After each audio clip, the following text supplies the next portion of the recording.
Hello বন্ধুরা, চলে এসেছি আবার একটা হেলদি রেসিপি তোমাদের সাথে শেয়ার করতে। চিকেন স্যুপের রেসিপি আমি এর আগেও একবার শেয়ার করেছিলাম, তবে বড় ভিডিও নয়, ছোট একটা ভিডিওর মাধ্যমে।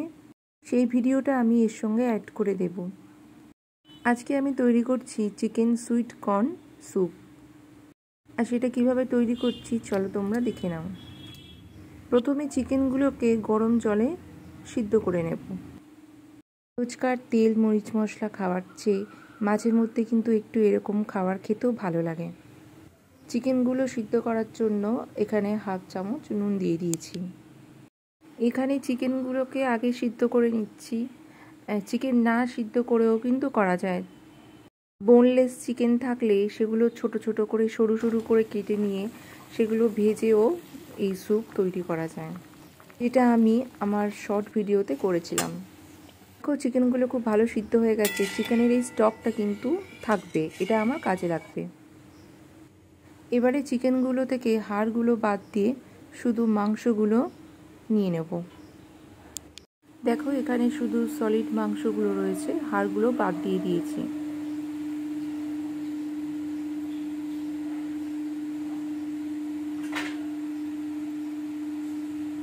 এবারে কড়াইতে 2 চামচ সাদা তেল দিয়ে দিলাম।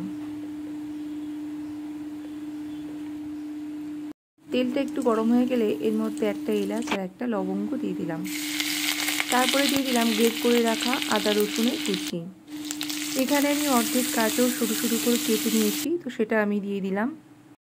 এটা কিন্তু অপশনাল, তোমরা চাইলে দিতেও পারো বা নাও দিতে পারো। যেহেতু চিকেন সুইট কর্ন, শুধু চিকেন সুইট কর্নও দিতে পারো বা অন্য কোনো ভেজিটেবলসও দিতে পারো। তো তারপরে আমি অর্ধেক নুন দিয়ে দিলাম আর দিয়ে দিলাম সুইট কর্ন। এগুলো একটু সুন্দর করে ভাজা হয়ে গেলে এর মধ্যে চিকেনটাকে দিয়ে দেব। এই সবগুলো একসাথে আবার ভালো করে ভেজে নিতে হবে। এখানে আবারও একটা জিনিস আমি অ্যাড করেছি, হাফ চামচেরও খুব কম হলুদ দিয়েছি। তোমরা চাইলে কিন্তু এই হলুদটাকেও স্কিপ করে দিতে পারো। যারা সাদা সাদা খেতে পছন্দ করো তারা হলুদটা স্কিপ করে যাবে। পরে তোমরা দেখলে আমি চিকেনের স্টকটা দিয়েছি। আর এখানে 2 চামচ কর্নফ্লাওয়ার নিয়েছি, সেটা জলে গুলে পাতলা করে নেব। এই কর্নফ্লাওয়ারটা কিন্তু দিতেই হবে, কর্নফ্লাওয়ার না দিলে স্যুপ ঘন হবে না।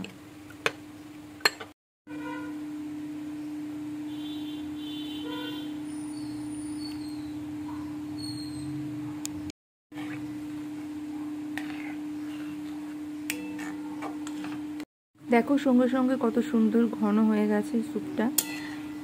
এবারে এর মধ্যে আরও একটা জিনিস দিয়ে দেব ডিমের সাদা অংশ।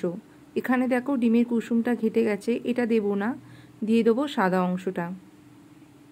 ডিমটা দিয়ে খুব বেশি নাড়াচাড়া করার দরকার নেই। স্যুপটা দেখো তোমরা রেডি হয়ে গেছে। এবারে এটা নামানোর আগে দিয়ে দিলাম 1 টুকরো মাখন। এটা পরিবেশন করার আগে দিয়ে দেবো উপর থেকে গোলমরিচের গুঁড়ো। দেখো চিকেন সুইট কর্ন স্যুপ একদম রেডি হয়ে গেছে। এটা খেতে ভীষণ সুন্দর হয়েছিল। আজকের এই চিকেন স্যুপ তোমাদের কেমন লাগলো তোমরা কিন্তু কমেন্ট করে জানিও। আমি যেভাবে করেছি তোমরা একবার বাড়িতে সেভাবে অবশ্যই ট্রাই করো। তাহলে আজকের মতন টাটা, আবার অন্য কোনো ভিডিওর সাথে খুব তাড়াতাড়ি দেখা হবে।